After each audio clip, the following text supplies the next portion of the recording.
자, 이어서 고대 그리스 사상,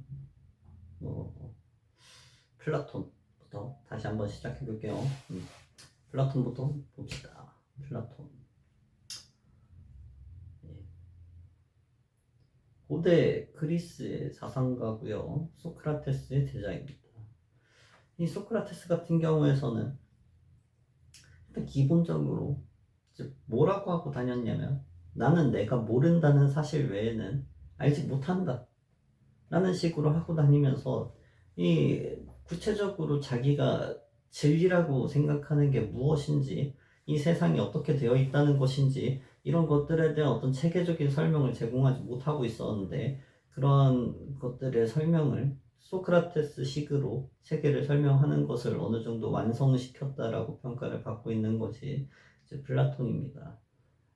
플라톤의 사상은 이데아론이라고 불리는 어떤 초월주의 사상으로 요약될 수가 있을 것 같은데, 이제 플라톤 같은 경우에서는 소크라테스와 마찬가지로 이 감각이 우리에게 가져다 주는 것들이 사실이라고 보기는 상당히 어려운 부분들이 있다.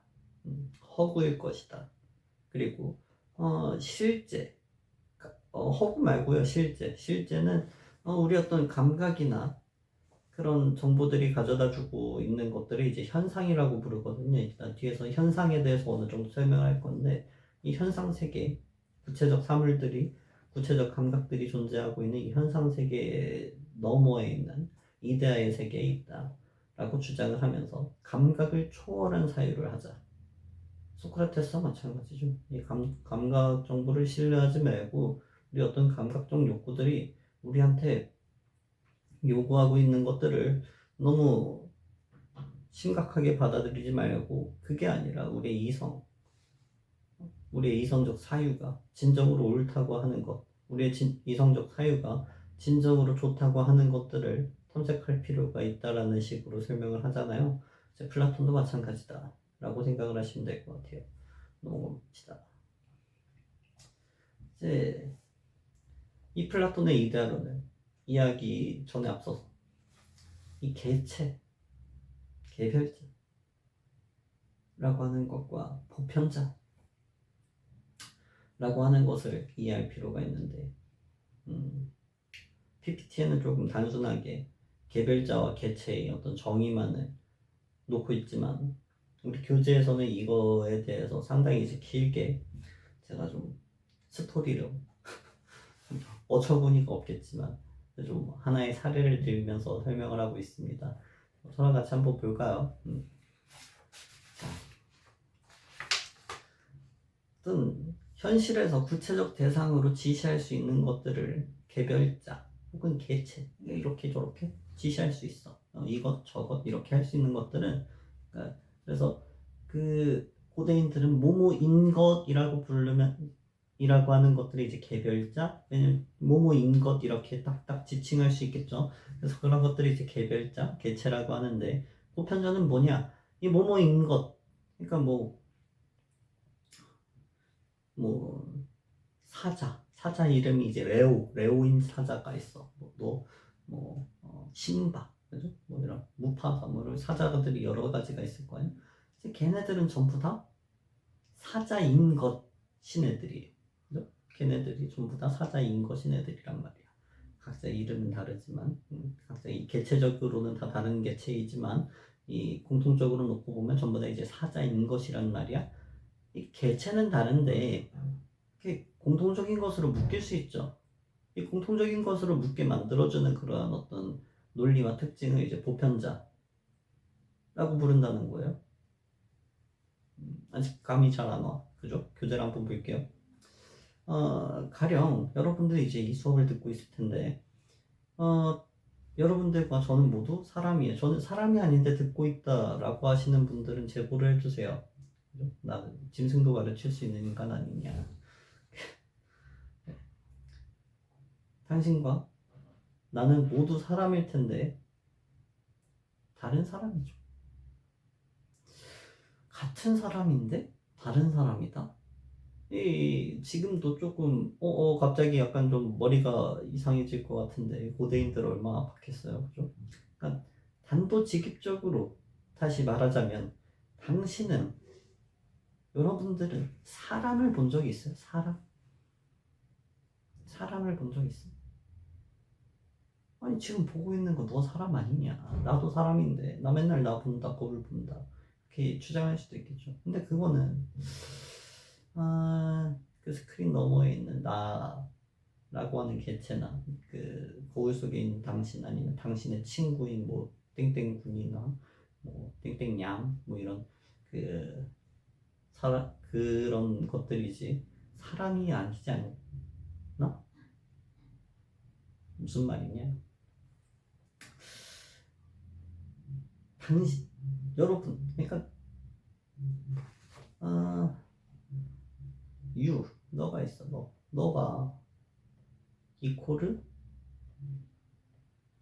사람, 이렇게 말할 수 있냐는 거예요. 이코르 사람, 응? 이렇게 말할 수 있냐는 거. 없죠. 그럼 너는 사람이 아니네. 그렇죠. 왜 이코르 사람이라고 할 수가 없는 것이냐? 만약 이코르 사람이라고 하면은 나는요? 저는요? 나도 사람이지. 나도 사람. 그리고 뭐 여러분들 뭐 친구인 뭐 땡땡군이 있어. 땡땡 이응 군이 있다. 그죠? 뭐 이응 양 이런 애들이 있단 말이야. 그러면 너가 사람, 너 이코르 사람이고 나 이코르 사람이고 땡땡군도 이코르 사람이고 땡땡양도 이코르 사람이고, 그럼 이 자리에서 사람이 나가더라도 이 등식이 성립해야 되잖아. 그러면은 너도 사람, 너도 나고 나도 땡땡군이고 너도 땡땡군이고 땡땡군도 나고 이렇게 된단 말이야. 이상하죠? 이상하단 말이야. 뭔가 잘못돼 있어. 그치? 뭐 중등수학, 고등수학 뭐 이런 거에 들어가면 이제 집합과 명제라는 단원이 있어서 공부를 좀 하던 그런 친구들. 선생님, 요거를 이코르라고 노니까 이게 수식이 안 맞죠. 응? 교집합, 합집합, 그런 관계 아니겠습니까? 나랑 너는 이 교집합으로서 사람이라고 하는 게 있는 것이고, 응? 나는 사람의 부분집합 속해 있는 것이고, 이렇게 표현을 해야죠, 선생님. 이게 얘네들이 다 사람에 포함되어 있는 거 아닙니까? 왜 그렇게 저를 호도하세요? 라고 얘기할 수 있겠지만, 이 문제의 핵심은 그런 게 아니야. 왜? 너나 나나 땡땡군이나 땡땡냥이나 전부 사람이라고 불러야 하는 이유가 무엇일까? 도대체 무엇을 공유하고 있길래 땡땡군이나 땡땡냥, 나, 너가 전부 사람이 되는 것이냐? 그런데 우리는 단 한 번도 저 개념으로서의 사람을, 이 어떤 우리가 속해 있다고 하는 이 집합으로서의 사람을 본 적이 없어 도대체. 그쵸? 본 적이 없어. 사람 본 적 없잖아. 그럼 결국에는 아까 전에 얘기했던 대로 본 적이 없단 말이야. 근데 어떻게 전부 다 사람이라고 할 수가 있지? 라는 게 이 문제의 출발이에요. 보편자, 도대체 너 뭐니? 너 뭐야? 라는 거죠. 플라톤은 이 보편자라고 하는 게 우리의 감각을 초월해 있는 것 같다. 우리 개념적 사유 안에서만 드러나고 있는 그런 것인 것 같고, 이게 바로 어떻게 보면은 이 세상의 본질들, 개체들의 본질들인 것 같고, 얘네들이 실제하는 것이고, 이 개체들은 사실은 전부 다 보편자의 어떤 하나의 측면만을 모방한 것들이 아닐까? 라는 생각을 하게 됩니다. 즉 플라톤은 보편자가 개체를 초월한 실제이고 실제로 존재하는 것은 이 보편자들일 뿐이고 개체는 보편자의 그림자에 불과할 뿐이라는 주장을 하기 시작해요. 이게 바로 이데아론이에요. 이데아. 플라톤은 이 구체적 사물들의 세계가 실제하는 세계가 아니라고 봤습니다. 실제라고 하는 것은 개체를 초월해서, 왜 개체를 초월해야 할까? 개체는 자꾸 바뀌어. 어린아이였던 것이 더 이상 어린아이가 아니게 되고, 그죠? 사람이었던 것이 더 이상 사람이 아니라 시체, 죽은 몸뚱어리가 되기도 하고, 즉 개체는 자꾸 바뀐단 말이야. 개체라고 하는 것은 실제하는 게 아닌 거야. 그쵸? 그렇죠. 플라톤은 그렇게 생각했다는 거죠. 실제는 개체를 이렇게 초월해서 존재하는 본질이어야 해. 그래야지 바뀌지 않아. 변하지 않는 것이 진짜로 있다고 할 만한 것이야. 변하지 않는 것만이 진짜로 존재하는 것이야. 그런데 개체는 계속해서 바뀌고 있으니까 실제가 아니라 허구인 것 아니냐. 라는 기가 막힌 주장을 해요. 우리가 살고 있는 현실이 아니라는 거야. 이해되죠? 따라서 개체가 본질을 가진다는 말의 의미는 보통 우리가 뭐 사과의 본질 이런 식으로 얘기하자. 사과의 본질을 갖고 있다. 사과는 사과의 본질을 갖고 있다라고 얘기할 텐데 그런 식으로 개체의 어떤 본질을 가진다는 말의 의미는 개체가 개체 안에 본질이 들어가 있다. 개체 안에 본질이 내재해 있다. 이런 말이 아니에요. 그럼 무슨 말이냐? 개체가 초월적인 세계 넘어 이 현상 세계 너머에 있는 어떤 초월적인 세계에 있는 그 본질을 부분적으로 닮았다는 걸 의미해요. 이게 바로 분유라는 개념이다. 부분적으로 가지고 있다. 부분적인 특징을 가지고 있다. 라고 해서 분유라고 한다. 절대 본질 자체를 가지고 있는 게 아니라 부분적인 부분만 가지고 있다. 라고 해서 이제 분유라고 얘기합니다. 그래서 플라톤이 이렇게 정리하죠. 개체. 우리가 구체적인 사물들로 접하고 있는 이 개체들은 이 본질을 모방한 것이고 본질은 개체 안에 분유해 있다. 라고 설명한다는 거죠. 우리는 절대로 개체를, 본질을 그 자체로 감각할 수 없으며 언제나 개체가 부분적으로 닮아있는 그 모양만을 받아들일 수 있을 뿐이다. 라고 이야기한다는 겁니다.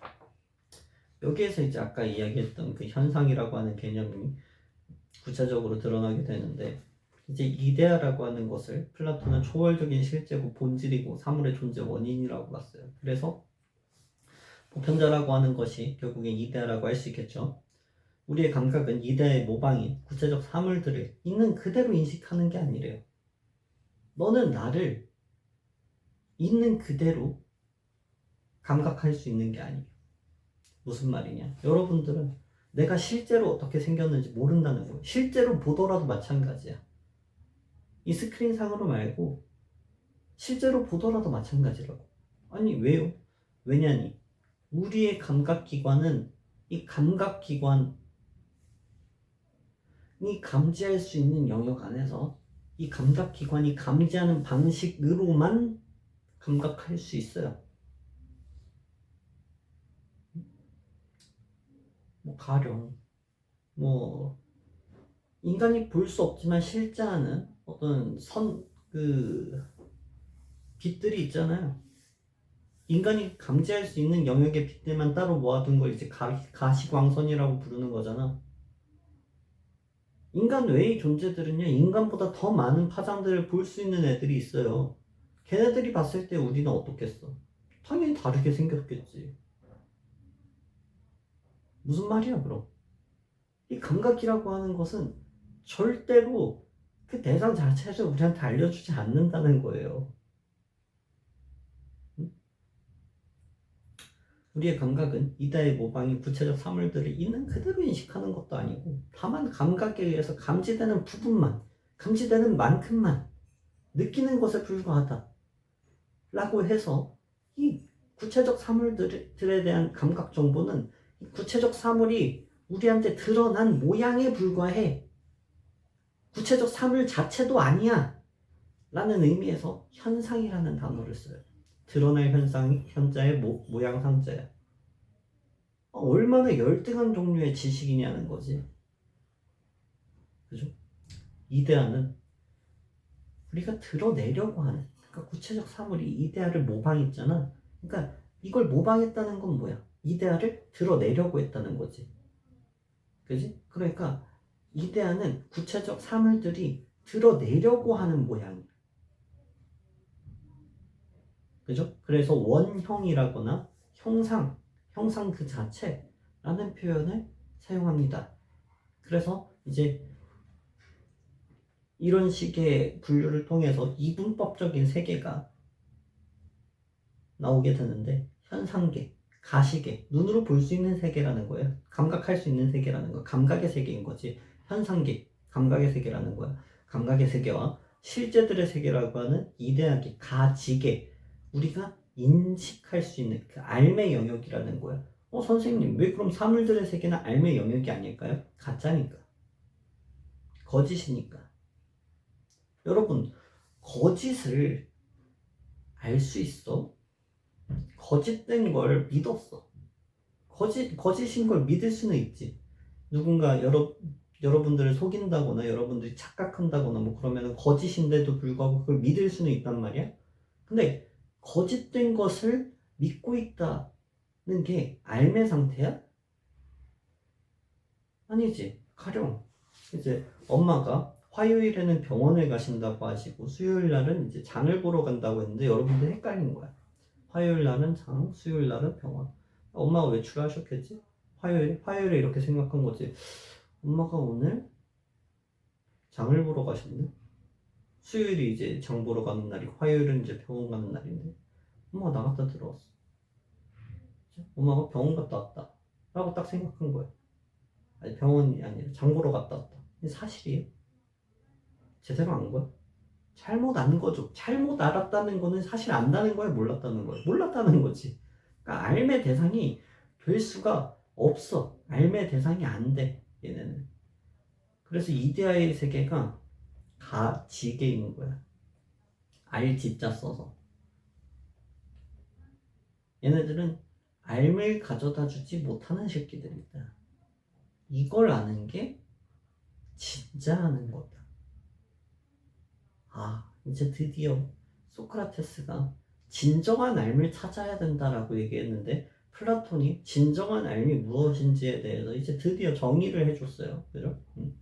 플라톤의 사고를 조금 더 같이 봅시다. 자, 플라톤은 이데아계를 이렇게 처음에 이야기하고 나서 애들이 못 알아쳐먹는 거야. 그래서 다음과 같은 비유를 들어요. 동굴의 비유라고 하는 것인데, 이 그림을 보면 동굴 안에 보면은 죄수들이 한쪽 벽면을 바라보게끔 해가지고 묶여 있어요. 그리고 옆에 보면은 이제 그림자들이 이렇게 쓱쓱 지나고. 이 그림자가 우리 그 무엇에 대한 비유냐? 이게 현상이다. 사물에 의해 얻어지는 우리의 감각 정보에 대부분의 사람들은 이 감각 정보를 고지고대로 믿으면서 산다고. 근데 그것들은 사실이야? 사실이 아니야. 사실이 아니에요, 이게. 심지어는 이 구체적 사물들, 얘네들이 이제 구체적 사물들이라고 할 수 있을 텐데, 이 모형들이. 얘네들도 이 바깥에 있는 어떤 진짜인 것들을 본따서 이렇게 지나다니는 것들이겠지. 그치? 얘마저도 사실이 아니야. 얘는 얼마나 사실이 아닌 거야, 그럼? 그죠? 이 모형들은 현상계의 사물들이고, 이 횃불은 사물들을 감각할 수 있게 해주는 어떤 현실의 태양과 똑같은 존재다 라는 것이죠. 이 동굴 밖 세계에 가면은 이제 동굴 밖에 진짜 사물들이 있겠죠. 이제 얘네들이 비유하고 있는 것은 무엇이냐? 이데아들이라는 것이고, 이 동굴 밖의 이데아계에도 태양과도 같은 존재가 있는데 그게 바로 선의 이데아예요.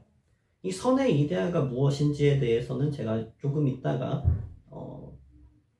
더 설명을 해드릴게요. 넘어가 봅시다. 자, 이데아와 동굴의 비유를 조금 더 보자면 이데아계, 이데아의 세계죠. 이거는 이제 가지계라고 부르고 알의 영역, 인식의 영역이라고 얘기를 했어요. 이데아의 특징은 어떻게 있느냐? 진리고 원형이고 형상이다. 변하지 않는다. 실제고 본질이고 실체다. 왜 그렇다? 절대적이다. 불변하다. 영원하다. 물질. 이 가변적인 물질과 감각을 초월해 있다. 그 자체로 좋고요. 그 자체로 좋을 수밖에 없지. 알미니까. 그죠? 어떤 수적인 비례와 균형, 질서가 언제나 지켜지고 있는 상태다. 라고 주장을 하고요. 만물이 지향하고 있는 어떤 목적으로서 존재하고 있다. 만물이 이 대화를 목적으로 하고 있다. 왜? 원형이니까. 그러니까 모든 그 구체적 사물들이 이데아를 모방하려고 하고 있잖아. 그러니까 이데아가 목적이겠지. 이해돼? 사물들의 목적은 이데아라고. 현상계는 사물들의 세계이고요. 우리 감각의 세계이고요. 가시계라고 하고요. 감각의 영역입니다. 감각의 영역입니다. 현상의 특징은 어떤 것들이 있느냐? 모방이에요. 그림자야.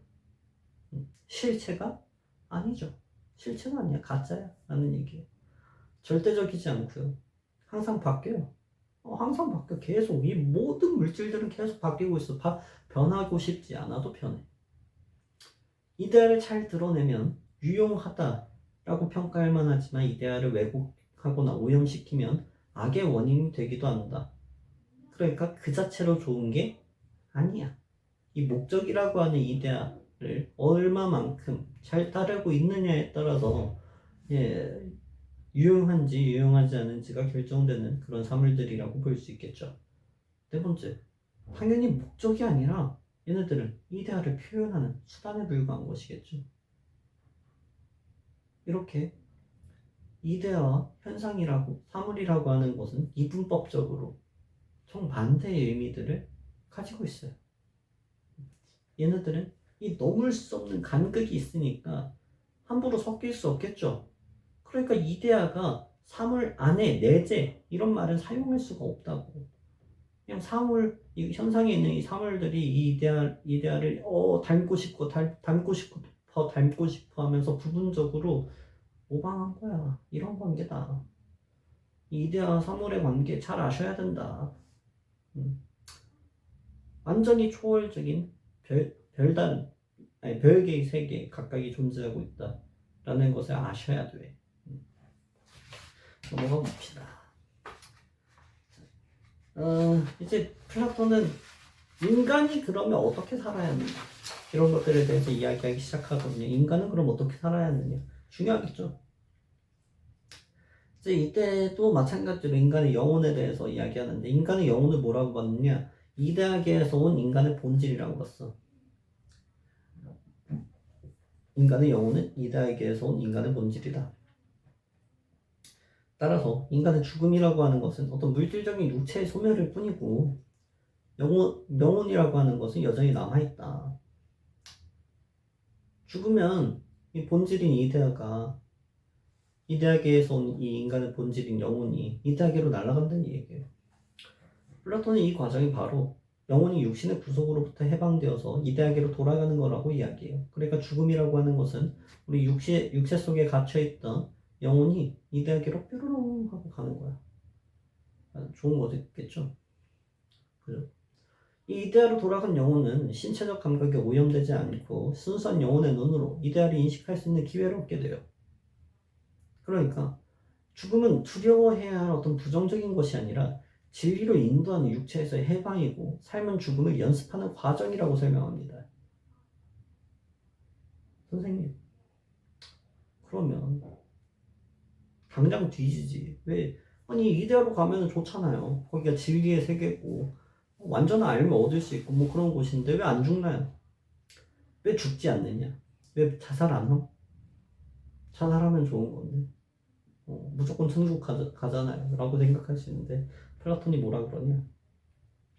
현세에서 영혼의 수련을 거친 좋은 영혼들은 이데아계에 잘 적응해서 거기에서 계속 살아갈 수 있지만 수련을 거치지 않은 영혼들은 어떻게 되냐면 이 이대하게 있으면서도 자꾸 이렇게 변하고 있는, 이대하게는 불변의 세계인데 이 현상계는 자꾸 막 변하고 유혹하고 막 뭔가 호기심이 생기고 이런 것들처럼 보이게 되잖아. 그래서 다시 내려간다 이거야. 윤회죠. 돌고 돌아. 이 삶이 돌고 돌아. 이걸 이제 윤회라 그런단 말이야. 죽고 다시 살아나고 죽고 다시 살아나고 이거 이제 윤회라고 하는데, 일종의 윤회를 하게 된다는 거죠. 수련을 안 하면, 깨달음이 없으면. 그러니까 현세에서 열심히 수련을 해서 이 대학에 잘 적응할 수 있도록 노력해야 돼. 그래서 삶은 죽음을 연습하는 과정이라고 얘기하는 거예요. 연습을 해야 된다는 거죠. 됐나요? 그러면 어떻게 연습해야 되나요? 가 나오겠지 당연히. 어떻게 연습해야 돼? 어떻게 연습해야 되냐 봅시다. 예. 죽음이 이데아로의 해방이라면 왜 자살 안 하는 그런 PPT예요. 아까 했던 얘기. 자, 어떻게 연습하느냐. 플라톤은 인간의 신체 부분이 세 가지로 되어 있다고 생각했어. 뭐 개미도 아니고 머리가 순대래. 머리에는 어떤 영혼이, 각각의 신체 기관마다 각각의 기능들을 담당하는 영혼들이 있다고 봤거든. 머리에는 어떤 영혼이 있느냐? 이성이라는 영혼이 있대. 가슴에는 기계라는 영혼이 있대. 일종의 감정이에요, 감정. 배에는 욕망이라는 영혼이 있대요. 이성 중요합니다. 별표. 이성의 이성의 역할 아주 중요해요. 아주 중요하다. 이성의 역할이 뭐예요? 무언가를 머리의 역할을 생각하면, 뭔가를 구분하고 구별하고 판단하는 거를 여러분들은 머리로 하세요? 가슴으로 하세요? 배로 하세요? 머리로 하죠. 먹어도 되는 건지 먹으면 안 되는 건지 이거를 배가 느껴 아니면 머리에서 알려주는 거야? 머리에서 알려주는 거야. 머리에서. 머리가 구분하고 구별하고 판단한다고. 근데 먹어도 되는지 안 되는지를 판단하는 게 배가 될 수 있겠냐고.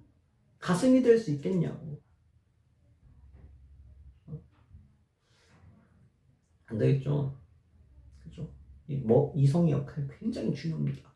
자, 플라톤은 인간이라면 누구나 다 영혼이 있다고 봐요. 영혼 없는 인간은 그런 거 없잖아, 상식적으로. 근데 그러니까 모든 사람들이 이성을 갖고 있고 기계를 갖고 있고 욕망을 갖고 있는데, 어떤 사람은 지혜로우나 어떤 사람은 지혜롭지 않죠.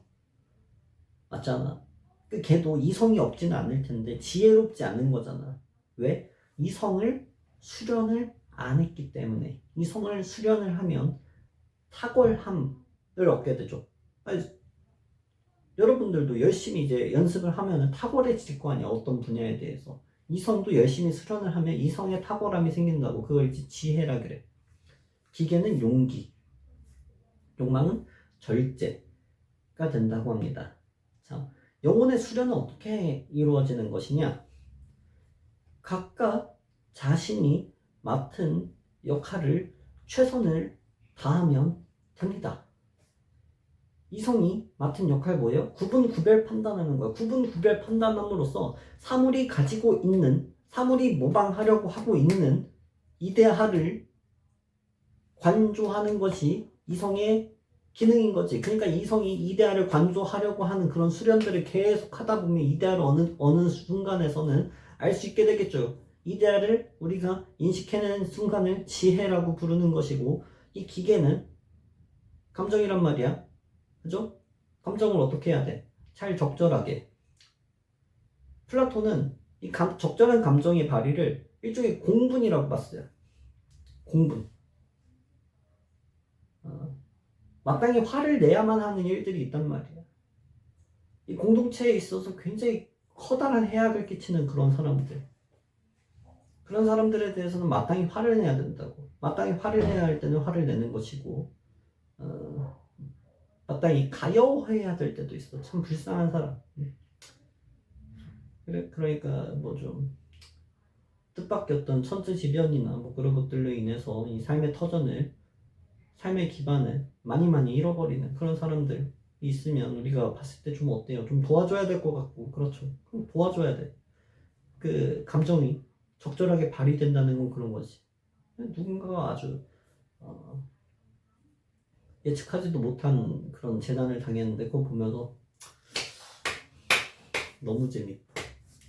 이러고 있으면 사이코패스 아니냐, 그죠? 예, 감정이 이성의 그리고 그 상황에 적절한 감정적 반응이라고 하는 것은 마찬가지로 그 적절한지 아닌지를 판단하는 거 누가 해야 돼? 이성이 해야 돼. 이성이 이때에는 이런 감정적인 반응을 하는 게 좋지 않을까라고 하면 감정이 그렇게 수행을 해야 된다고. 그러니까 결국에는 이 기계와 욕망이 탁월해진다라는 것은 이성이 말하는 걸 잘 듣냐 안 듣냐의 문제야. 이성의 말을 잘 들으면은 탁월한 기계의 그러니까 용기가 있는 것이고 이성의 말을 잘 듣는 욕망이라면 절제가 있다라고 얘기할만 하다라는 거야. 됐나요? 자, 그렇게 해서 지혜, 용기, 절제의 덕이 얻어진다고 이제 이야기하는데 절제라고 하는 요거 굉장히 중요합니다. 절제는 일단 기본적으로 가장 기초가 되는 덕이라고 이야기해요. 왜 그러냐? 이 절제라고 하는 덕은 욕망을 탁월하게 발휘한 상태인 것도 맞지만 이성과 기계가 그리고 욕망이 이 세 영혼이 모두 가져야 하는 덕이기도 합니다. 이 절제라고 하는 것의 의미는 이 영혼들이 각자 자신의 역할만을 충실히 하기로 약속한 것을 의미하는데 이성, 기계, 욕망이 각자 자신의 역할만을 충실히 하기로 약속을 하는 거야. 그러니까 서로 다른 아이의 서로 다른 영혼의 영역에 침범하지 않겠다. 너는 네 할 일, 나는 내 할 일. 그렇게 하기로 약속하는 거란 말이야. 이 영혼을 수련하려면 이 자기의 역할을 탁월하게 수행해야 되는데 자꾸 위에서 내려와 뭐가 아니면 자꾸 밑에서 뭐가 올라와 이러면은 자기 역할을 제대로 수행할 수가 없잖아. 그러니까 절제가 가장 기초가 되는 덕이라고. 그리고 새 영혼에게 모두 요구가 되는 덕이라고. 그리고 이러한 상태를 새 영혼 간의 조화와 합이라고 부른다고요. 이해되죠? 기계와 욕망이 이성의 통제를 따르기로 합의하고 약속한 상태를 절제라고 부른다. 이렇게 해서 지혜, 용기, 절제의 모든 덕을 갖추게 되면은 정의라고 하는 덕이 얻어져요. 정의는 디카이시네, 디카이오스라고 할 때도 있는데 올바름이라는 뜻이고요. 지혜, 용기, 절제를 모두 갖췄을 때 도달하게 되는 어떤 인간의 이상적인 경지를 의미하고 덕이 조화된 상태라고 이야기합니다. 덕이 조화된 상태. 모든 영혼이 올바르게 되어서 완전해진 상태고요. 이 정의야말로 최고의 행복이다 라고 플라톤은 이제 이야기하게 되는 것이죠. 지혜와 용기에 대해서도 어느 정도 설명을 해보자면 용기는 기계를 탁월하게 발휘한 상태고 이건 어떤 두려움의 어떤 감정의 제거 상태가 아니라 이 상황에 적절한 감정의 발휘인 것이기 때문에 두려움의 제거, 분노의 제거 이런 게 아니라 두려워해야 할 때는 두려워하는 것이고 그러니까 슬퍼해야 할 때는 슬퍼하는 것이고 분노해야 할 때는 분노하는 것을 이야기한다. 이해되죠? 지혜는 이성을 당연히 탁월하게 발휘한 상태고요. 이데아를 관조하려고 노력하는 그런 수련을 통해서 이데아를 인식한 상태가 지혜라고 볼 수 있겠죠. 넘어가 봅시다. 자, 영혼은 이제 고대 그리스어로 이제 프시케라고 하거든요. 이게 그 프시케가 정신을 의미하는 그 사이코를 뜻하게 됩니다. 이제 나중에 어원적으로 그래요. 영혼은 선천적이지만 덕이라고 하는 거 아랫대라고 이제 서양에서는 덕이라고 이제 얘기하면 이제 탁월함이에요. 어떤 수련을 함으로써 얻어지는 성품의 탁월함을 이제 덕이라고 부른다. 뒤에서 그 근대에서 나오든 중세에서 나오든 현대에서 나오든 일단 서양에서 덕이라고 얘기하면은 수행을 통해서 얻어지는 모종의 탁월함을 이야기한다라고 보시면 돼요. 절제 없이는 당연히 다른 어떤 영혼도 수행될 수 없겠죠. 절제가 그래서 가장 기초적인 덕이라고 이야기하는 거야. 덕의 습득은 이 순서가 있대요. 절제, 용기, 지혜, 정의의 순서로 얻어지게 된대요. 절제가 가장 기초가 되는 덕이고 정의가 최상의 덕이 되겠죠. 덕이 있으면 행복하다고 이야기하거든. 그래서 절제를 얻어도 나름의 행복이 있고요. 부분적으로 행복해지는 거야. 그리고 정의의 덕은 최상의 행복이기 때문에 가장 완전한 행복, 그러니까 지복, 지극한 행복을 줄인 거거든요. 지복이라고 말할 수 있겠죠? 그렇죠? 예, 그렇습니다. 넘어갑시다. 자, 이제 이상국가라고 하는 것이 나오는데 이것은 무엇이냐? 이것은 이제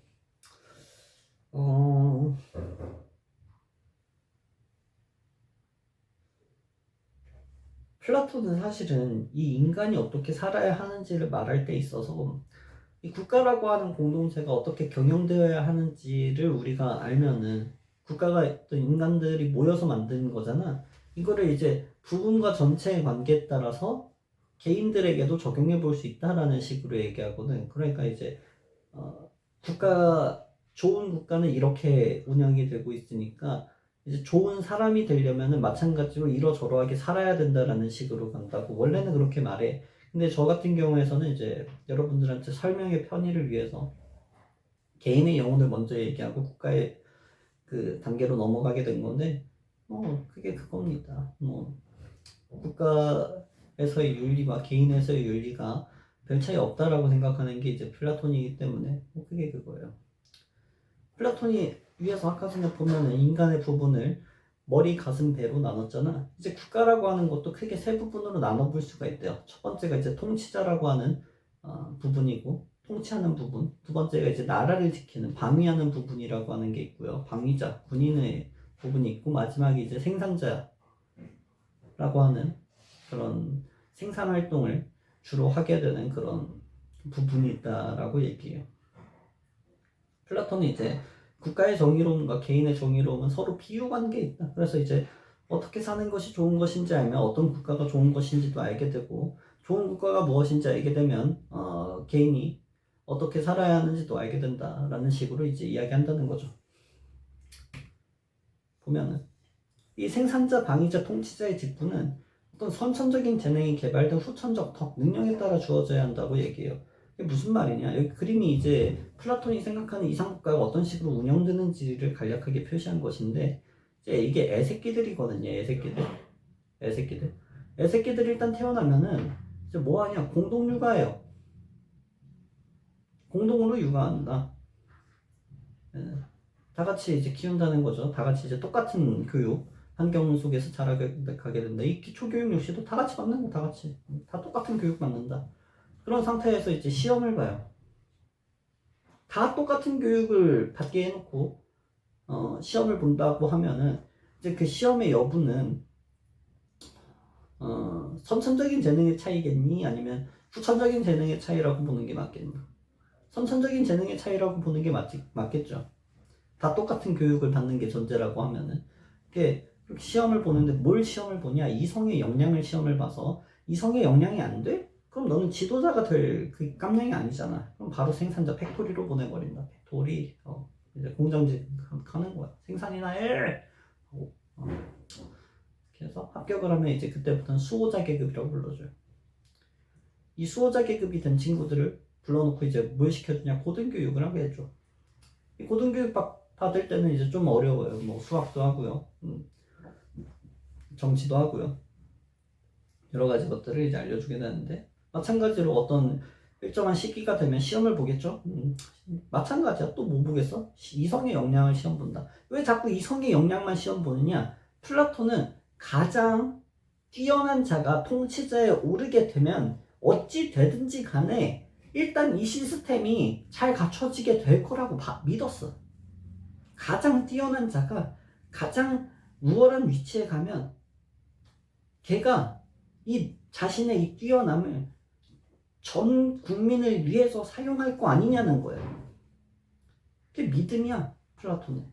가장 뛰어난 자에게 가장 많은 권력을 주면 걔는 자신의 재능을 모두를 위해서 사용할 것이다 라는 게 플라톤의 믿음이었다고. 그렇게 믿지 않을 수도 있겠죠.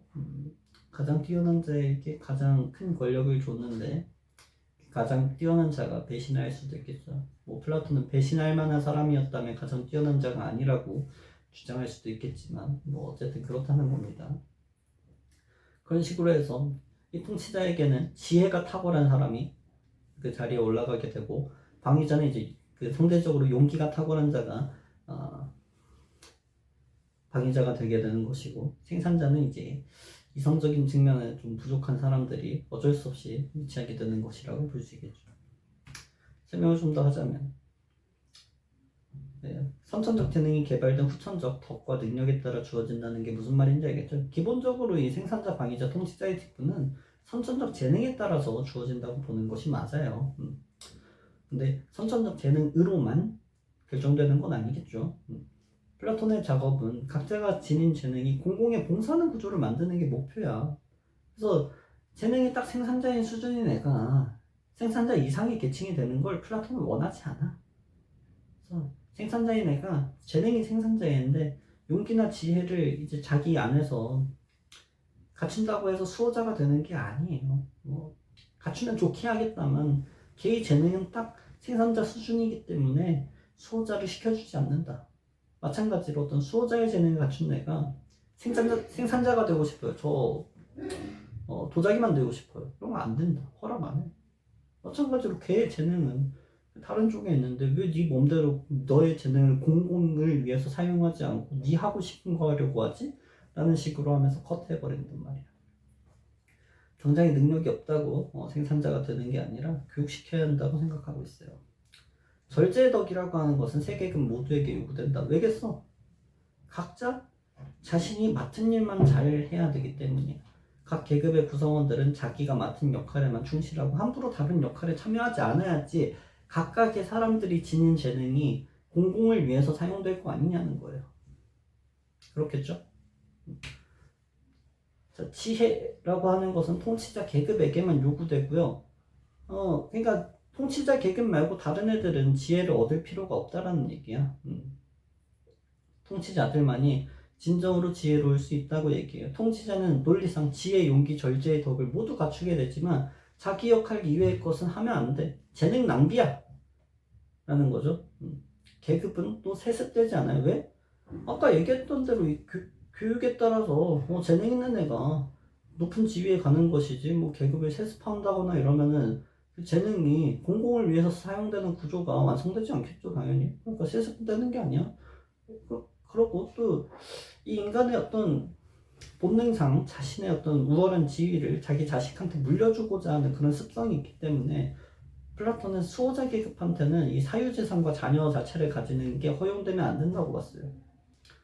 그 어떤 물질적인 욕구들을 너무 많이 허락하게 되면은 욕심부린다 이거죠. 절제하기 어려워진다. 권력 있는 자들한테 욕망을 너무 많이 허락하면은 욕심부린다는 거. 그래서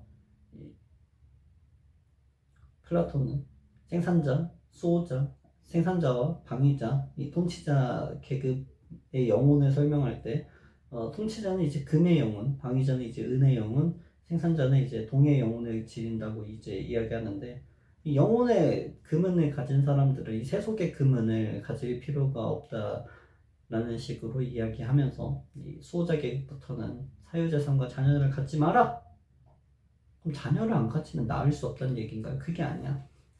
수호자 계급인 애들이 있을 거 아니냐. 그러면은 수호자 계급인 애들이 이렇게 있으면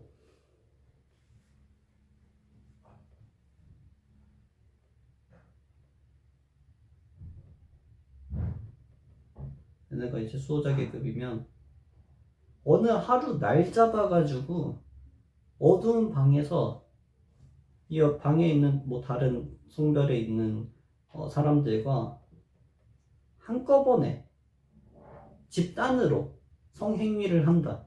그러면은 이날 밤에 내가 누구를 임신시켰는지 알 수가 없잖아. 누가 지혜인지 몰라요.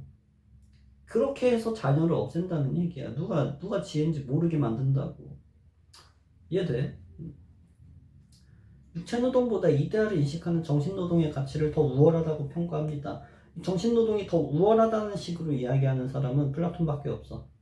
그러나 생산자를 노예와 같이 대우해서는 안 되고 정치에 참여시키는 건 당연히 안 되지만 자유행인으로 존중해야 한다라고 플라톤은 이야기합니다.